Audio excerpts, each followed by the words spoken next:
At ang gagawin po natin ngayon ay gagawin tayo ng banana, tomato, and guava smoothie. Ilalagay natin ang half na tomato, isang banana, at half nitong guava kasi malaki. Kaya, pisahan na natin.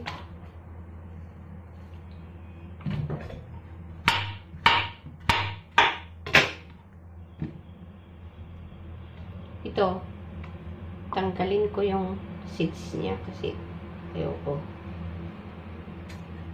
Kailangan ko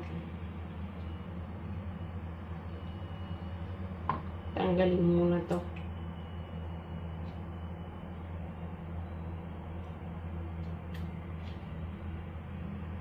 So, ayan. Ito, itatapong ko. Ito, slicing ko. Okay. Ayan lang siya. Ayan.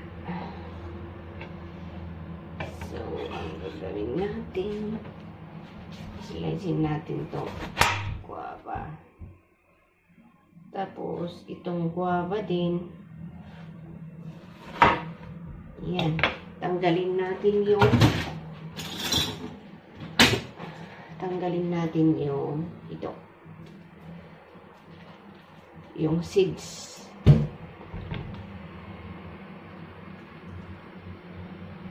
Okay. Slicing natin.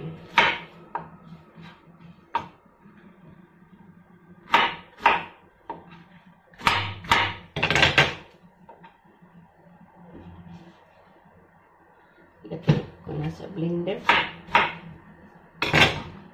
Maunang ilagay sa blender.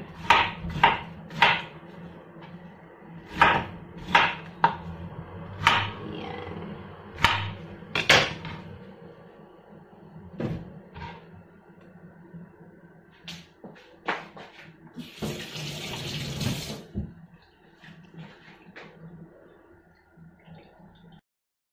So, isunod na natin yung banana. Mukhang madami yata to. Tsaka yung tomato.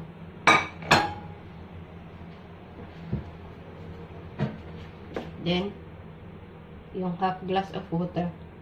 Yun lang. Wala nang iba. Parang kulang ata.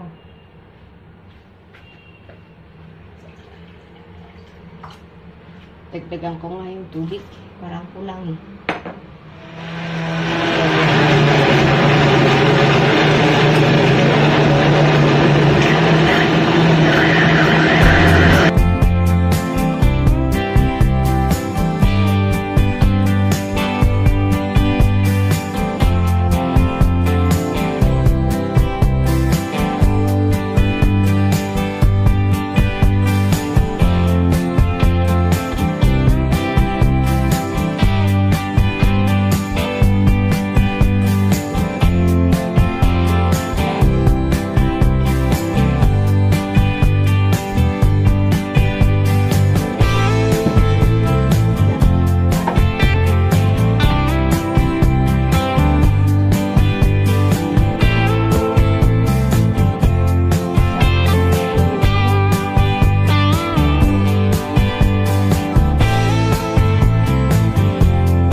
Ginawang banana, guava, tomato smoothie. Kung ano ang lasa.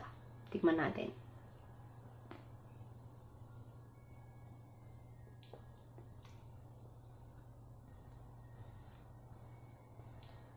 Ayos ah. Ayos. Masarap.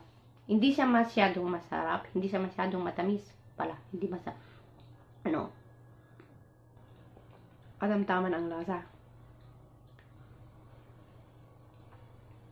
nagkahalo yung lasa ng tomato at saka guava. Parang yung banana parang wala lang.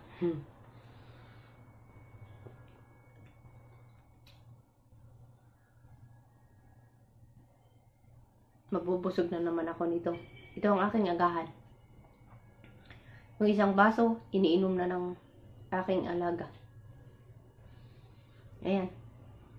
Smoothie tayo lagi. Diba? Payo ng doktor sa akin na kapag kakain ako ng tomato, need ko talagang tanggalin yung buto niya. Kasi nga, meron siyang maliliit na buto. Hindi yung maganda na aking kainin. Kaya, kapag kakain ako ng mga guava, basta yung may maliliit na buto, di ba yung iba, kinakain nila sa akin, hindi. Kailangan ko talagang tanggalin yun. Para hindi mapunta sa aking kidney.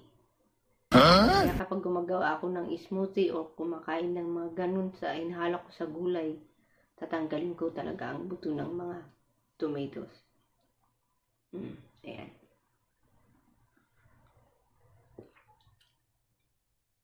Sarap. Nagtataka kayo bakit naghalo yung tomato at guava. Okay naman yun kasi maganda nga. Yung amo ko nga dati nung dun sa Ice, ang ginagawa ko, nag-blend ako ng 2 cup ng gatas. Tapos yung half cook na gulay gaya ng broccoli, kamuti tops, at saka apple. Yun ang ikakat ko, tapos i-blend ko. Haluan ko ng 2 cup ng gatas. Yun iinumin niya. Yun ang pagkain nila araw-araw. Iba't ibang klase ng gulay ang aking iluluto, tapos ihalo sa mga prutas at haluan nila ng gatas. Yun ang agahan nila ng kanyang anak. Kaya yun, gawin ko nga din kasi sabi ko, busog na sila dun. Okay na daw na pagkain nila. Kaya nung itry ko din nga, talagang mabubusog ka. Sa isang baso lang mabubusog ka. Hindi mo na kailangan kumain ng agahan. Sa akin, okay na to. Ayan guys, thank you so much for watching. And if you are new in my channel, please don't forget to like, comment, and subscribe.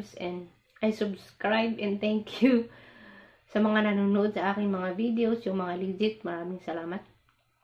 Kahit na mix ang aking vlog, hindi pa rin kayo nagsasawang manood sa aking mga upload.